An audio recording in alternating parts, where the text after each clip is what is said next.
Morning everyone, this is an update to the video I made last night regarding the slowdown in clock speeds, and of course that video is still uploading.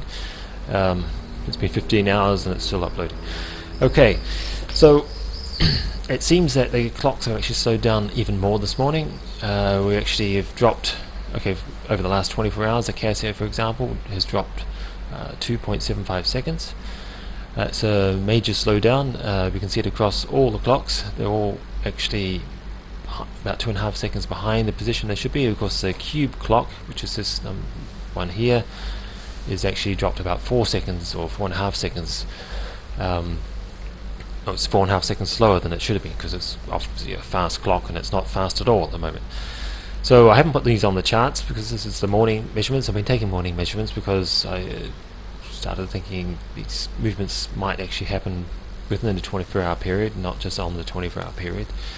So it's not reflected in the charts, but you can imagine that this point will be down here now. I don't know where it will be tonight, but perhaps even lower. Perhaps we would have recovered, and these ones should be lower and this one should be lower, but again we could have recovered, and I'll tell you why. Okay, so when we look at the, where is it? Okay, when we look at these charts, which is referring to the earthquakes, we're looking at earthquakes here, and the yellow is the earthquake energy on a logarithmic scale, because otherwise we wouldn't actually see the amount of energy being released.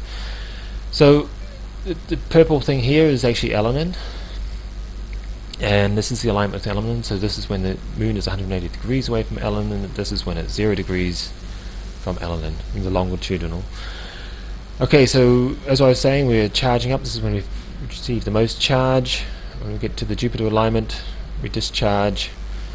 Okay, well, here we didn't have any charge at all, but of course we did have the speed up in the clock, slow down on the clocks. So the slowdown on the clock was happening over this period, but actually it occurred around this area here and this area here, and not really much. In fact, it appeared to be nothing at all going on at this point here. And this is where I was saying we're actually, the Elenin was at Earth's orbit. I'm saying that perhaps its charge was neutral relative to the Earth, so it's a non-event. Okay, so we had the most recent thing that was when the moon was 180 degrees away from Elenin. We got the perhaps a boosted charge at that moment, and we discharged it here onto Jupiter. So pull up Jupiter again just to show that. Okay, and then of course we had another event here on the 22nd. The 22nd event is probably this. Okay, that's probably the planet X. Well, I'm calling it planet X. Whatever it is in the Pleiades. This does line up with a lot of earthquakes. It lines up with the Japan tsunami on March 11. This is alignment to the Pleiades. The earthquake 3 days prior to the 2004 Boxing Day tsunami earthquake, it was also it was an 8.2 in the Macquarie Islands, I think they're called, and that was on this alignment as well. There's a whole bunch of them that I've been through it in previous videos. So it appears we had a discharge there, but we still seem to be charging up. If I'm right about these things with the clocks, are referring to the amount of charge the Earth is absorbing as we move it. The moon's moving into an alignment with the comet. And as you can see from here, if I switch these off, you can see we're coming up to this 0 degree alignment with the comet. So we seem to be building charge, and we've got to discharge that, and that I think happened at that moment there. And of course today we've got the big one, which is going to be what I call the dead star or whatever. Anyway, this is the alignment to Orion, the black dark area to the left of Orion in Google Sky, the thing that the Earth tilts to. I mean, we're our whole, why do we have precession? Why do we have a solstice anyway? Because the Earth is tilted. Why do we have seasons? Because the Earth is tilted. Actually, the Earth tilts towards this object, and of course the whole northern Pacific, the seabed, I guess, is rising and falling as the moon passes in alignment with this object. So this object is a real significant object. Anyway, that alignment comes today, and I'll have more videos about that sometime in the future. But yeah, so that alignment happens today. So we've got this charging event going on where it seems like, I would guess we're building up charge because we come to the alignment with Elenin. The clocks are slowing down. This is the biggest slowdown I've seen so far. And I guess as we're charging, we're going to see earthquakes popping off in places they don't normally pop off.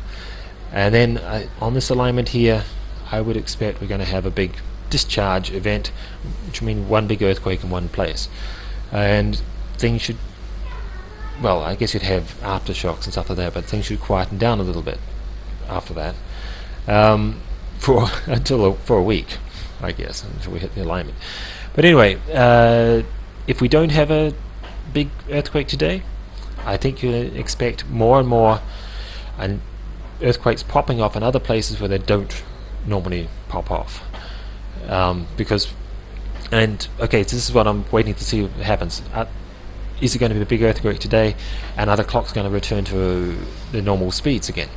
Or there will be no earthquake today, and the clocks are going to continue to slow and slow until we have a big earthquake. So I'm waiting for that sort of events to happen, and we only don't have to wait long. Perhaps it's going to be within the next 24 hours. Okay, I'm going to stop this video. It seems to be very hard to upload these videos at the moment, and I've had some strange phenomenon with my wireless going on all by itself, switching off. I don't use wireless. But I think there's a lot of interference going on, or maybe a lot of packets being dropped over the internet connections, and we might even lose the internet briefly if things don't calm down a bit. Okay, I'll try and get this up, and more to come. Thank you for watching. Everyone, this is an interesting phenomenon. My wireless connection keeps on turning on by itself. I've turned it off maybe 20 times today, and now I've just turned it off about 3 times in like 5 minutes. I don't know if I'm going to capture it turning itself back on. Let's see what we're going to see.